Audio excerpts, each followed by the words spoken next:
jajaran Polresta Belawan mengungkap kasus pembunuhan di Mako Polres Belawan pada Kamis petang.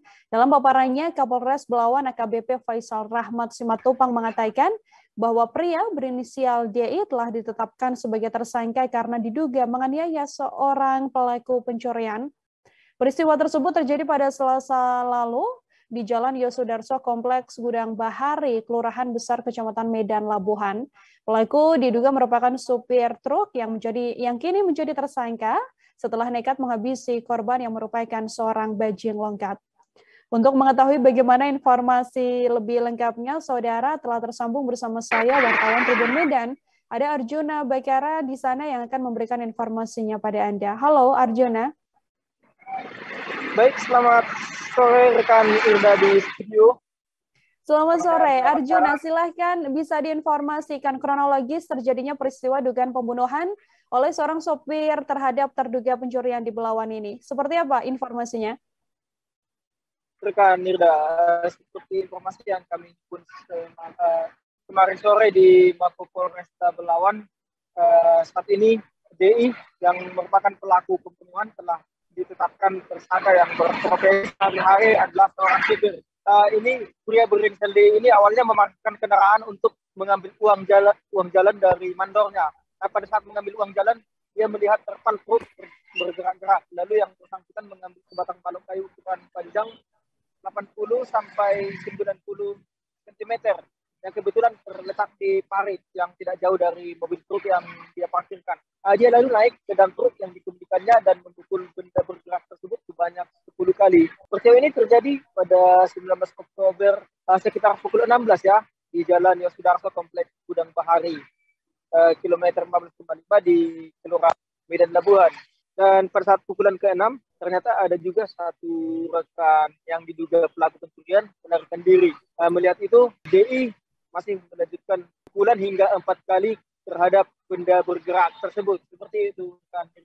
Sejauh ini tindak lanjut atau mungkin langkah hukum yang dilakukan oleh Polresta Belawan menyikapi kasus ini seperti apa, Arjuna? Baik, seperti disampaikan Kapolresta Belawan AKBP Faisal Rahmat Simatupang, akibat dari dugaan pembunuhan ini, DI yang merupakan sopir angkot, sopir dam truk tersebut dikenakan pasal 351 dengan ancaman hukuman penjara. Namun pertimbangan yang dilakukan oleh Polresta Belawan karena seharusnya menurut Kapolres seharusnya DI melaporkan ke Polres Belawan atau seperti itu. Lagi setelah melakukan dugaan penganiayaan tersebut, DI tidak langsung melapor ke Polres. Seperti itu, rekan kita.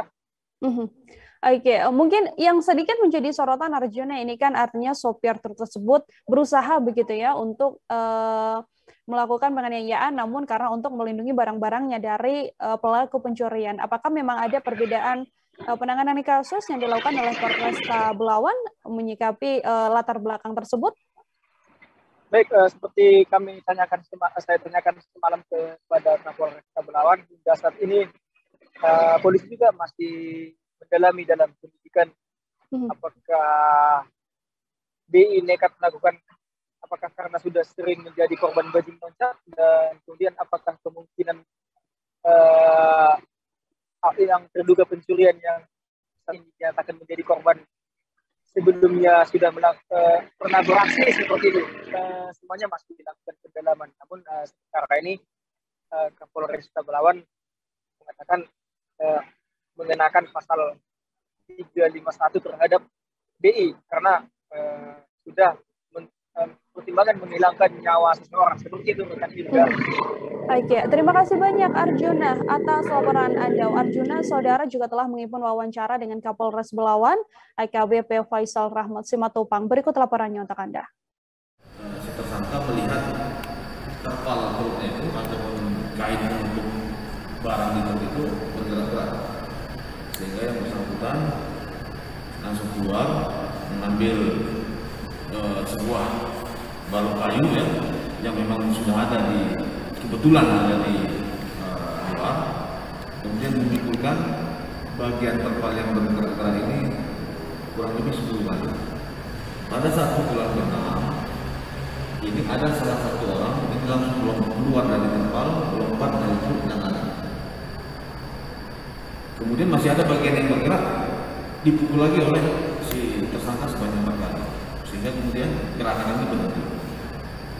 Kemudian setelah dicek, ternyata ya, di dalamnya ada orang yang dalam kondisi sudah tidak bergerak lagi, kemudian dilarikan ke rumah sakit.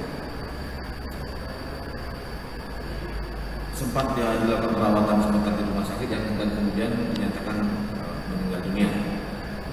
Kemudian untuk tersangka DI sudah kita amankan, sudah kita tangkap dan kita tahan.